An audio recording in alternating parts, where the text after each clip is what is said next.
ஜெபிக்க முடியாத ஒரு சூழ்நிலை வரப்படும் போது, அந்த நேரத்தில் எப்படி ஆண்டவராக இயேசு கிறிஸ்து ஜெபிக்கப்படும் போது அவரை பலப்படுத்தினார்களோ, அதே போல இந்த நாளிலும் ஜெபிக்க முடியாதவர்களை தேவன் பலப்படுத்துகிறவராக இருக்கிறார். அப்படி வானத்திலிருந்து தூதன் அவரை பலப்படுத்தும் போது அடுத்த வசனத்தில் சொல்லப்படுகிறது, அவர் மிகவும் வியாகுலப்பட்டு ஜெபம் பண்ணினார், அதிக ஊக்கத்தோட அவர் ஜெபம் பண்ணினார் என்று சொல்லி. இதை கேட்டுக்கொண்டிருக்கிற தேவ சொல்லுமே, நம்முடைய வாழ்க்கையிலும் ஜெபிக்க முடியாத சூழ்நிலைகளை நம்மளை ஜெபிக்க முடிய கர்த்தர் பலத்தை கொடுக்கிறவராக இருக்கிறார். வேதத்தில் நாம் வாசிப்போம் என்று சொன்னால், ரோமருக்கு எழுதின புஸ்தகம் 8ஆம் அதிகாரம் 26ஆம் வசனம் சொல்லப்படுகிறது, அந்தபடியே ஆவியானவரும் நமது பலவீனங்களில் நமக்கு உதவி செய்கிறார். நாம் ஏற்றபடி வேண்டிக்கொள்ள வேண்டியது என்னவென்று அறியாமல் இருக்கிறபடியால் ஆவியானவர் தாமே வாக்கு கடுங்காத பெருமூச்சலோடு நமக்காக வேண்டுதல் செய்கிறார்.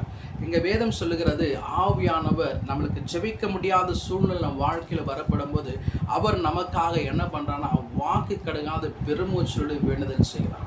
ஜெபிக்க முடியாத சூழ்நிலையில் கர்த்தர் நமக்கு பலத்தை கொடுக்கிறவராக இருக்கிறார். இந்த ஆவி உற்சாகம் உள்ளதுதான், ஆனால் சரீரம் அது பலவீனம் என்று வேதம் சொல்கிறது. அப்படிப்பட்ட நேரத்தில் நம்முடைய வாழ்க்கையிலும் ஜெபிக்க முடியாமல் நம்ம சோர்ந்து போய் உட்கார்ந்துடலாம். ஆனால் வேதம் சொல்லுகிறது, அந்த ஜெபிக்க கர்த்தர் நமக்கு பலத்தை கொடுக்கிறவராக இருக்கிறார்.